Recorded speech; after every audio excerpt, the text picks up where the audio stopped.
আজকে আপনাকে এই মঞ্চ থেকে বলতে চাই, কোন কমিউনিটির কথা আপনি বলতে চেয়েছেন? পশ্চিমবঙ্গের সনাতনী হিন্দুরা তো আপনার কন্ট্রোলে নেই। আপনি কাদের কথা বলতে চেয়েছেন? আপনাকে এই ব্রিগেডের পবিত্র মাটি থেকে বলে যেতে চাই, আমরা ভারতীয় জনতা পার্টির যারা কর্মী সমর্থক, আমরা যারা পশ্চিমবঙ্গের সাধারণ নিরপেক্ষ মানুষ, আমরা প্রস্তুত রয়েছি চোখে চোখ রেখে লড়াই করবার জন্য। যে কোনো কমিউনিটিকেই আপনি ছেড়ে দিন না কেন, যে কোনো কমিউনিটিকে দিয়েই আপনি লড়াবার চেষ্টা করুন না কেন, লড়াই যদি হয় পশ্চিমবঙ্গের 10 কোটি বাঙালির সঙ্গে তৃণমূল কংগ্রেসের লড়াই হবে, কোনো কমিউনিটির লড়াই হবে না। আজকে সত্যি অবাক লাগে, একজন মুখ্যমন্ত্রী হয়ে তিনি কিভাবে এই ধরনের কথা, এই ধরনের মন্তব্য করতে পারেন। আজকে যেখানে ল অ্যান্ড অর্ডার সম্পূর্ণভাবে তার হাতে রয়েছে, সেই ল অ্যান্ড অর্ডারকে রক্ষা করবার দায়িত্ব মাননীয় মুখ্যমন্ত্রীর, সেখানে দাঁড়িয়ে আজকের দিনে পশ্চিমবঙ্গের যে ল অ্যান্ড অর্ডার সিচুয়েশন সম্পূর্ণভাবে কোল্যাপসড হয়ে গেছে। আজকে আপনারা দেখেছেন কিছুদিন আগেই মাননীয় রাষ্ট্রপতি মহোদয়া শিলিগুড়িতে এসেছিলেন একটি সরকারি কার্যক্রমে।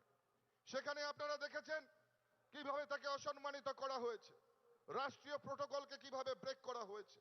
অর্থাৎ এই রাজ্যের যে গরিমা, এই রাজ্যের যে মর্যাদা, সেটাকে সম্পূর্ণ ভুলুণ্ঠিত করবার কাজ যদি কেউ করে থাকে, সেটা মাননীয় মুখ্যমন্ত্রী মমতা বন্দ্যোপাধ্যায় করছে।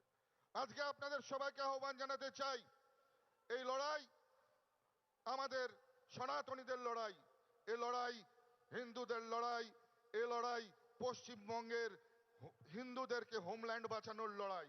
তাই আসুন সবাই মিলে, সমস্ত হিন্দু সম্প্রদায়, সমস্ত সনাতনীরা এক হয়ে কাঁধে কাঁধ মিলিয়ে আমরা এই লড়াইয়ে সামিল হই।